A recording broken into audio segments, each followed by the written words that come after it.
Assalamualaikum, perkenalkan kami dari kelompok 4 yang beranggotakan saya sendiri, Saudari Satna dan Saudari Nur Khadijah. Kami di sini ingin mempresentasikan makalah mengenai penggunaan bahasa baku dan tidak baku.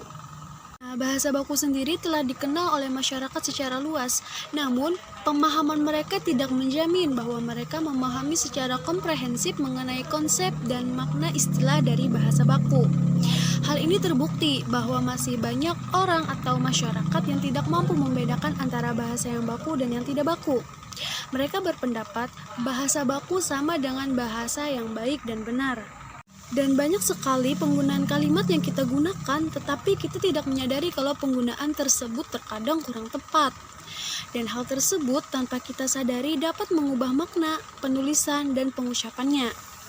Seseorang yang mengetahui suatu kata tetapi tidak mampu merangkainya berarti tidak mengetahui makna kata tersebut, dan itu bisa menyebabkan kesalahan dalam penulisan maupun pengucapan kalimat.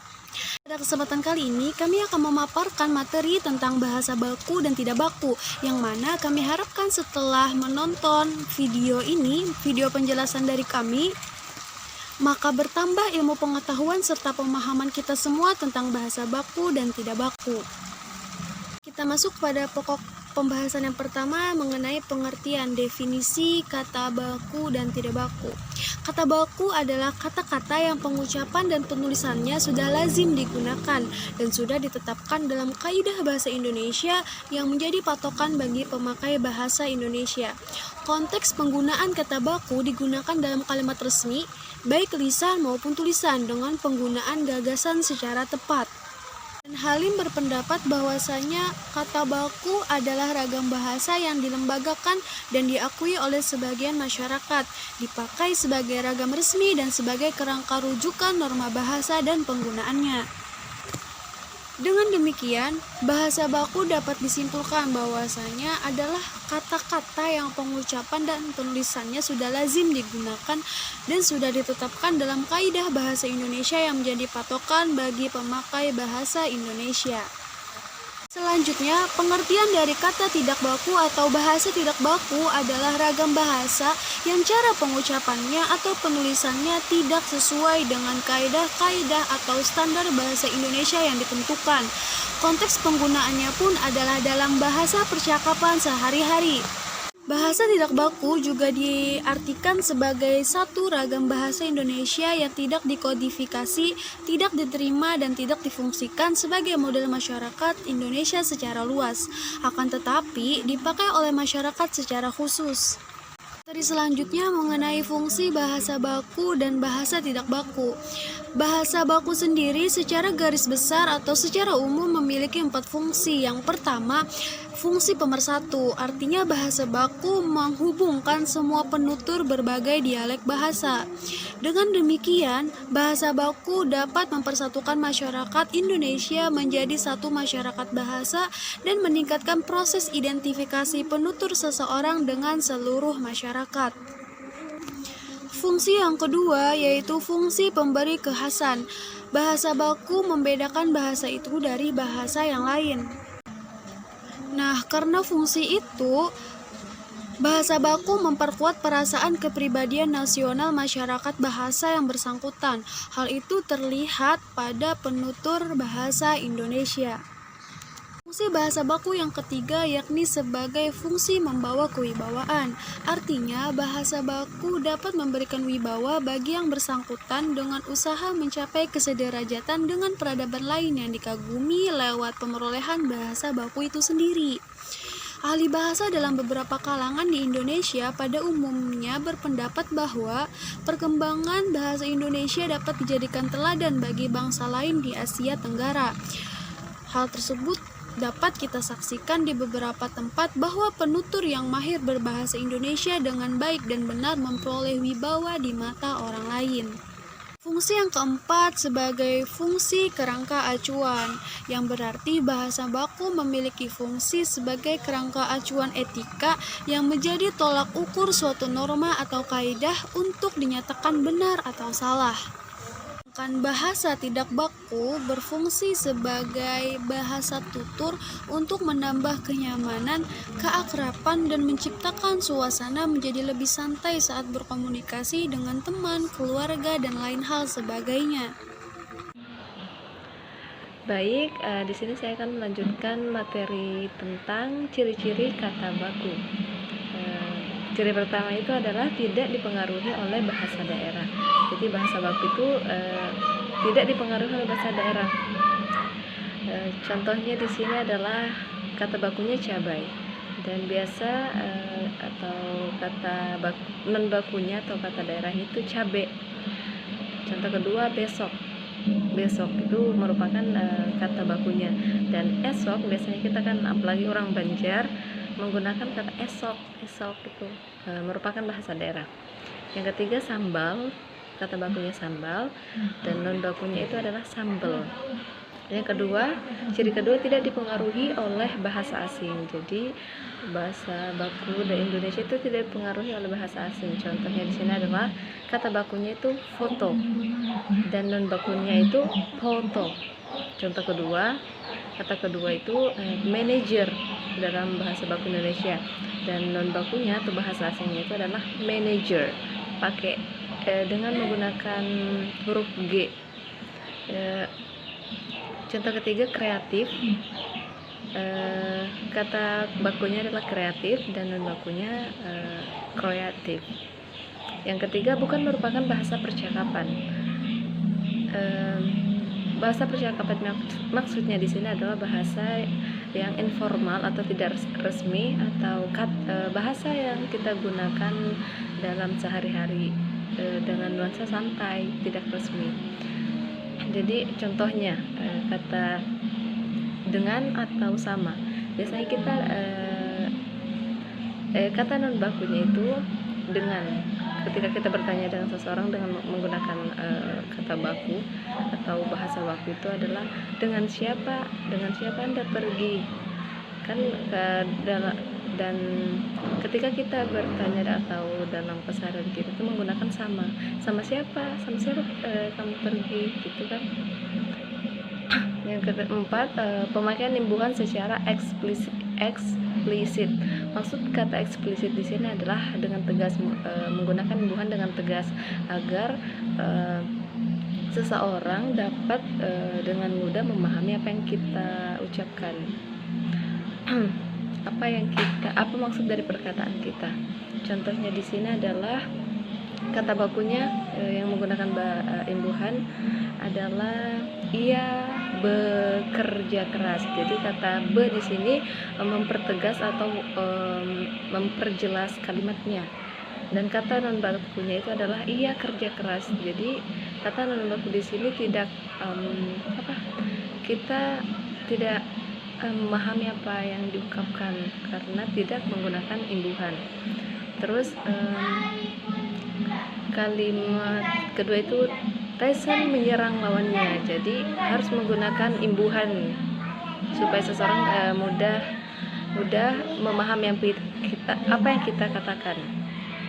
Kata non bakunya itu adalah Tyson serang lawannya tanpa menggunakan imbuhan. Dan ciri yang kelima itu pemakaiannya sesuai dengan konteks kalimat. Jadi harus sesuai dengan konteks kalimatnya. Contohnya di sini adalah suka akan, itu merupakan kata bakunya suka akan, dan non bakunya adalah suka dengan. Contoh kalimatnya suka akan, saya suka akan keindahan pantai ini. Jadi itu merupakan contoh kalimat yang baku, dan non bakunya adalah saya suka dengan pantai ini. Berarti itu bukan merupakan kata bakunya ya. Disebabkan oleh itu kata baku, dan non bakunya disebabkan karena. Terus yang ketiga lebih besar daripada, itu merupakan kata baku, dan non bakunya lebih besar dari. Jadi contoh keenam, ciri keenam yaitu tidak terkontaminasi atau tidak runcuh. Jadi maksud tidak terkontaminasi atau runcuh di sini adalah tidak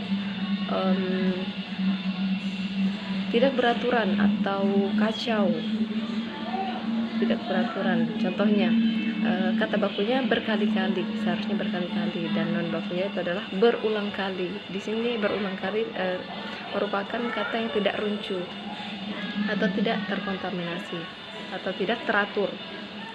Contoh kedua, mengesampingkan, itu merupakan kata bakunya, dan non bakunya adalah mengenyampingkan, itu merupakan kata yang tidak runcu atau tidak teratur.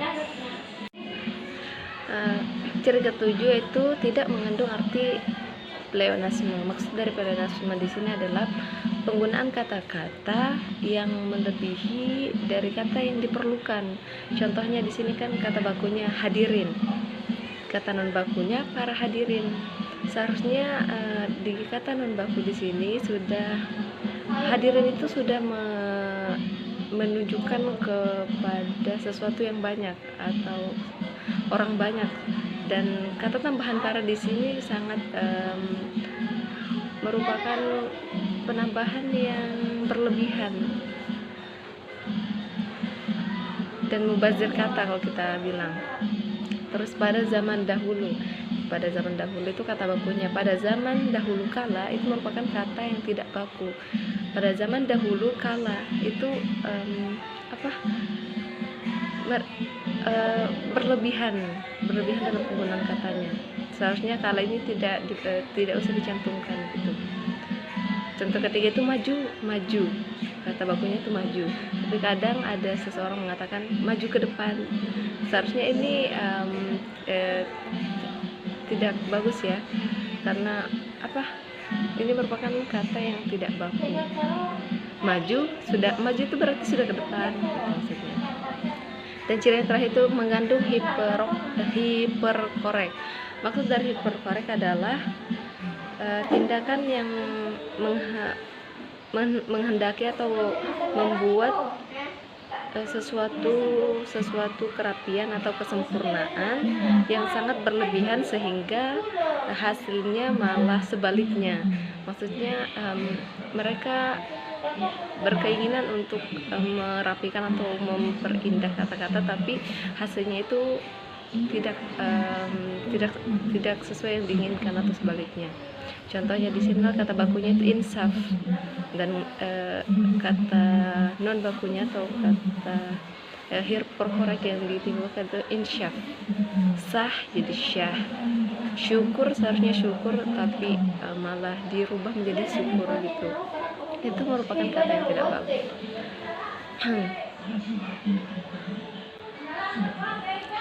Dan di sini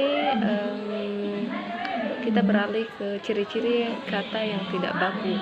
Contohnya, ciri-ciri kata yang tidak baku itu ada 4. 1, walaupun terkesan berbeda dengan bahasa baku tetapi memiliki arti yang sama. Jadi memang kata tidak baku itu berbeda dengan bahasa baku, tapi makna sebenarnya itu sama, seperti itu. Nomor 2, dapat terpengaruh oleh perkembangan zaman. Berarti kata baku ini mengikuti perkembangan zaman. Yang ketiga, dapat terpengaruh oleh bahasa asing. Jadi kata tidak baku juga dapat berpengaruh oleh bahasa asing. Yang keempat, digunakan pada situasi yang tidak resmi atau santai. Jadi bahasa baku ini digunakan untuk suasana santai atau tidak resmi. Baik, selanjutnya di sini saya akan menjelaskan tentang penggunaan kata-kata baku. Masuknya kata-kata yang digunakan adalah kata-kata yang umum atau sudah lazim digunakan. Dan kata-kata baku juga digunakan ketika dalam nuansa resmi atau berbau-bau kedinasan. Jadi kata baku juga bisa harus digunakan dalam sebuah karya tulis yang berbau ilmiah. Bukan kayak novel, itu bisa juga novel-novel yang menceritakan suatu percakapan. Biasanya ada yang menggunakan kata-kata yang tidak resmi, seperti itu, kata-kata yang tidak baku. Jadi penggunaan kata-kata baku sendiri itu tergantung pada konteksnya atau keadaannya, resmi atau tidak. Contohnya di sini adalah bahasa bakunya cantik sekali, dan bahasa tidak bakunya cantik banget, kan itu bahasa keseharian. Terus lurus aja, bahasa itu bahasa bakunya. Terus bahasa tidak bakunya lempeng aja. Terus bahasa bakunya uang, seharusnya uang, tapi biasanya kita menggunakan bahasa yang tidak baku, yaitu duit, dan itu tidak boleh digunakan dalam keadaan resmi. Jadi harus formal, harus menggunakan bahasa baku. Mungkin sekian yang dapat saya jelaskan, dan materi selanjutnya akan dijelaskan oleh saudari kita Nur Khadijah. Baik, terima kasih kepada rekan saya Ira dan Satna. Pada kesempatan kali ini, saya Nur Khadijah akan melanjutkan presentasi tentang materi penggunaan ejaan resmi dalam ragam tulisan dan penggunaan lafal baku dalam ragam lisan. Penggunaan ejaan resmi dalam ragam tulisan. Ejaan yang kini berlaku dalam bahasa Indonesia adalah ejaan yang disebut ejaan bahasa Indonesia yang disempurnakan atau disingkat dengan EYD. EYD mengatur mulai dari penggunaan huruf, penulisan kata, penulisan angka, sampai pada penggunaan tanda baca. Contohnya bisa dilihat dalam penulisan kalimat bersama-sama dan pergi ke pasar. Penulisan bersama-sama dalam bahasa tidak baku adalah bersama dua. Sedangkan penulisan dalam bahasa baku adalah bersama strip sama. Selanjutnya, pada kalimat pergi ke pasar. Penulisan dalam bahasa tidak baku adalah pergi ke pasar. Ke pasar, ke antara pasar tidak dipisah dengan spasi. Sedangkan penulisan bahasa bakunya adalah pergi ke pasar. Pergi, spasi, ke, spasi, pasar. Baik, selanjutnya adalah penggunaan lafal baku dalam ragam lisan. Pemakaian bahasa baku dalam ragam lisan dapat diidentifikasi melalui dua kriteria. Kriteria yang pertama adalah lafal yang sesuai dengan sistem bunyi bahasa Indonesia. Dan kriteria yang kedua adalah lafal yang tidak menampakkan ciri kedaerahan atau ciri asing. Hingga saat ini, lafal yang benar atau baku dalam bahasa Indonesia belum pernah ditetapkan. Akan tetapi, ada pendapat umum bahwa lafal baku dalam bahasa Indonesia adalah lafal yang bebas dari ciri-ciri lafal dialek setempat atau lafal daerah. Contoh yang pertama adalah pada kata habis. Pengucapan habis dalam bahasa tidak baku adalah abis, sedangkan dalam bahasa baku habis. Selanjutnya, contoh yang kedua adalah pada kata mantap. Dalam bahasa tidak baku, pengucapannya adalah mantep, sedangkan dalam bahasa baku, pengucapannya adalah mantap. Selanjutnya, yang ketiga adalah pada kata hilang. Dalam bahasa tidak baku, pengucapannya adalah ilang, sedangkan pengucapan dalam bahasa baku adalah hilang. Selanjutnya, contoh yang keempat adalah pada kata dalam. Dalam pengucapan bahasa tidak baku, dalem, sedangkan pengucapan dalam bahasa baku adalah dalam. Sekian dan terima kasih, semoga bermanfaat. Wassalamualaikum warahmatullahi wabarakatuh.